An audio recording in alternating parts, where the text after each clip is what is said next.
Welcome to cooking it simple. ഞാൻ ജെസ്സി. ഇന്ന് എത്തിയിട്ടുള്ളത് വളരെ സിമ്പിളായിട്ടുള്ള ഒരു ബ്രേക്ക്ഫാസ്റ്റ് റെസിപ്പിയുമായിട്ടാണ്.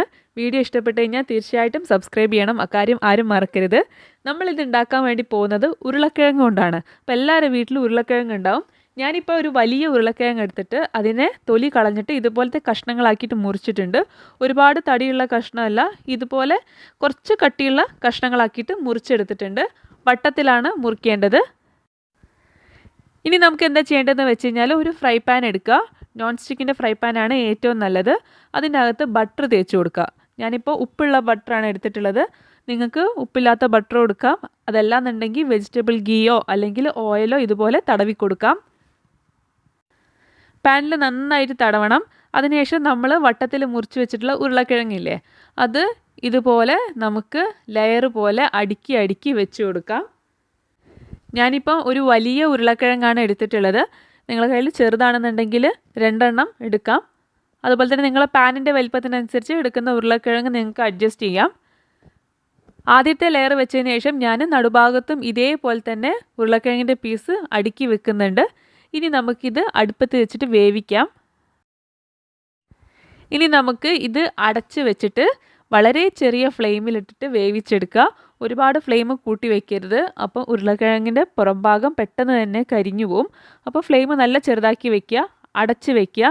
എന്നിട്ട് ഉരുളക്കിഴങ്ങ് സോഫ്റ്റ് ആവുന്നവരെ കുക്ക് ചെയ്യുക. 2-3 മിനിറ്റ് മാത്രമേ എടുക്കുകയുള്ളൂ. കാരണം നമ്മളിതിനെ തിൻ ലെയർ ആയിട്ടാണ് കട്ട് ചെയ്തിട്ടുള്ളത്. ഒരു 3 മിനിറ്റ് കഴിഞ്ഞിട്ട് ഞാൻ ഉരുളക്കിഴങ്ങ് നോക്കിയ സമയത്ത് ഇത് വെന്തിട്ടുണ്ട്. ഒരു ഫോർക്ക് കൊണ്ട് കുത്തി നോക്കിക്കഴിഞ്ഞാൽ നിങ്ങൾക്ക് മനസ്സിലാവും ഉരുളക്കിഴങ്ങ് സോഫ്റ്റ് ആയിട്ടുണ്ടോ ഉള്ളത്. ഈ ഒരു സമയത്ത് വേറൊരു പ്ലേറ്റോ മൂടിയോ വെച്ചിട്ട് ഉരുളക്കിഴങ്ങ് ഒന്ന് ഇതുപോലെ അടയ്ക്കുക. എന്നിട്ട് നമുക്കിത് മറിച്ചിടാം. അപ്പം ഞാനിതാ മറിച്ചെടുത്തിട്ടുള്ള ഉരുളക്കിഴങ്ങ് വീണ്ടും ഒന്നും കൂടെ പാനിലേക്ക് ഇടുകയാണ്. മറ്റേ സൈഡ് ഇതുപോലെ ഒന്ന് മൊരിഞ്ഞ് കിട്ടണമല്ലോ. അപ്പോൾ ഉരുളക്കിഴങ്ങ് വെന്തിട്ടുണ്ട്. പിന്നെ ഒരുപാട് നേരമൊന്നും മറ്റേ സൈഡ് നമ്മൾ കുക്ക് ചെയ്യേണ്ട. ഒരു മിനിറ്റൊക്കെ ഒന്ന് ആയാൽ മതിയാവും. ഈ ഒരു സമയത്ത് തന്നെ ഞാൻ 3 കോഴിമുട്ട ഒരു ബൗളിൽ എടുത്തിട്ടുണ്ട്. അതിലേക്ക് ഞാൻ കുറച്ച് സ്പ്രിംഗ് ഓണിയൻ അരിഞ്ഞത് ചേർക്കുന്നുണ്ട്. അതിൻ്റെ വൈറ്റ് പോർഷനും ഗ്രീൻ പോർഷനും 2 എടുത്തിട്ടുണ്ട്. നിങ്ങളെ കയ്യിൽ സ്പ്രിംഗ് ഓണിയൻ ഇല്ലാന്നുണ്ടെങ്കിൽ ഉള്ളി ചെറുതായിട്ട് മുറിച്ചിട്ട് ഇട്ടാൽ മതി. അതുപോലെ തന്നെ കുറച്ച് ഉപ്പ് ഞാൻ ഇതിലേക്ക് ഇടുന്നുണ്ട്. പിന്നെ എരിവിനായിട്ട് ചില്ലി ഫ്ലേക്സ് ഇട്ട് കൊടുക്കുന്നുണ്ട്. നമ്മൾ ഉരുളക്കിഴങ്ങിൽ പ്രത്യേകിച്ച് ഉപ്പൊന്നും ഇട്ടിട്ടില്ല. അപ്പോൾ അതിനും കൂടെയുള്ള ഉപ്പ് നമ്മൾ ഇതിൽ ചേർക്കണം. ഇനി നമുക്കിത് നന്നായിട്ടൊന്ന് മിക്സ് ചെയ്തിട്ട് എടുക്കാം. ഈ ഒരു സമയം തന്നെ നമ്മുടെ ഉരുളക്കിഴങ്ങിൻ്റെ മറ്റേ ഭാഗവും ഒന്നും മുരിഞ്ഞിട്ടുണ്ടാവും. ഞാനിപ്പോഴും ചെറിയ ഫ്ലെയിമിൽ തന്നെയാണ് വെച്ചിട്ടുള്ളത്. ഇനി നമുക്ക് ഈ ഒരു മുട്ടയുടെ മിക്സ്ചർ ഉരുളക്കിഴങ്ങിൻ്റെ മേലെയായിട്ട് ഒഴിച്ചു കൊടുക്കാം. എല്ലാ ഭാഗത്തും ഒരേപോലെ ഈവൺ ആയിട്ട് ഒഴിച്ചു കൊടുക്കുക. എന്നിട്ട് അടച്ച് വെച്ചിട്ട് നേരത്തെ നമ്മൾ ചെയ്ത പോലെ തന്നെ ചെറിയ ഫ്ലെയിമിൽ ഇത് കുക്ക് ചെയ്തിട്ട് എടുക്കുക. ഇതിൻ്റെ മുകൾ ഭാഗമൊക്കെ വെന്ത് കിട്ടണം. 2 മിനിറ്റൊക്കെ എടുക്കുകയുള്ളൂ, അതിൽ കൂടുതലൊന്നും എടുക്കില്ല. ഇപ്പോൾ ഏകദേശം 2 മിനിറ്റ് ആയിട്ടുണ്ട്. ആ ഒരു സമയത്ത് തന്നെ മുട്ടയുടെ മുകൾ ഭാഗമൊക്കെ വെന്തിട്ടുണ്ട്.